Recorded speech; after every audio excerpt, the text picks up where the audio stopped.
Някога из цялата ни родина вместо рис се е използвал булгур и с тази стара култура днес ще направим баница. Намираме се в Малко Търново.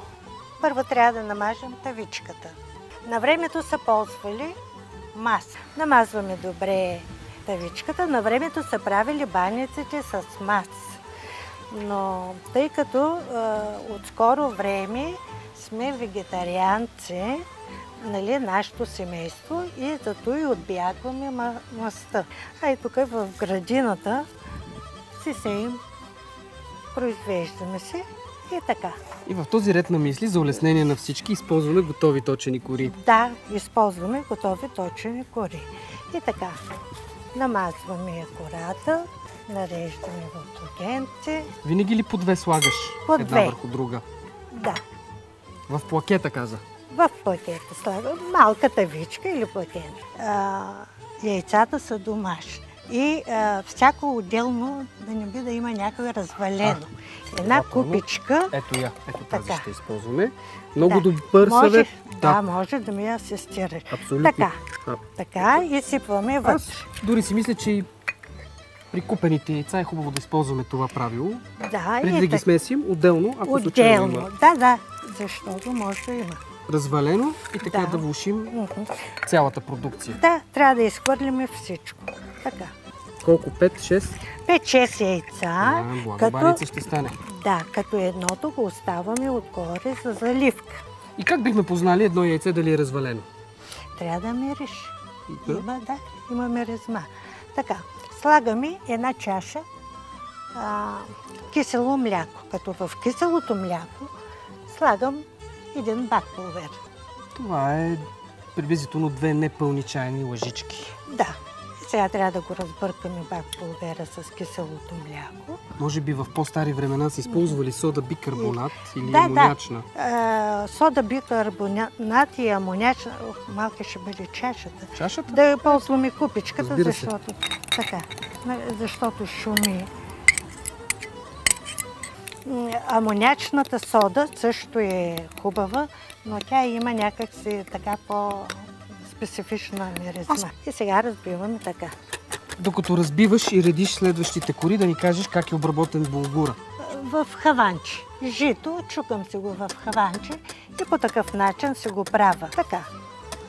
Мисля, че е готово. Използваме си ръката за по-добре. И аз под обработка имах предвид сварен ли е? Да, сварене. Това искам да чуя.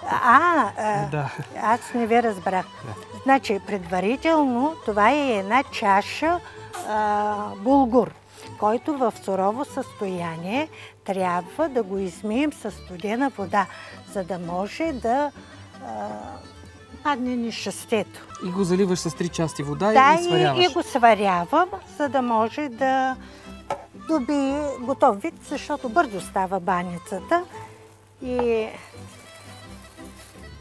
Сега и сиренце. И сирене. И виждам, че по-малко слагаш от булгура. Може и повече. Накрая увеличавам, защото... Да. И както казват местните, да стане разтръсна. Да, разтръсна. Това е много важен термин, ако искаме да говорим правилно на местния кулинарен език. Тоест, когато една баница или зелник разтръсна, като разтръсна булка, разтръсно зеле. Булката ли може да е разтръсна? И булката е разтръсна. Това добре ли е? Добре, на времето, нали, така, 5 супени лъжици олио. И така, наново. И да, ще го разбъркваме. Разбъркваме го, защото пропуснахме, нали? И принципа е следния, докато свържат корите, 2 листа кори. Да, нареждаме, слагаме булгура, сиренето, отплънкът от яйцата и това. И така до края, и накрая я нарязваме и я заливаме с това, което остане. Като на последния ред кори не трябва да има Не трябва да слагаме плънка. Като разбихме последното яйце, трябва да завършим баницата. Нареждаме последната кора отгоре, последните 2 кори така отгоре. Те понеже много изсъхнаха, нали? И така. Да, слънцето е палещо. Да, слънцето е топло, така ги правим, нали? За да може да се покрие. И трябва да нарежем сега баницата на парчета.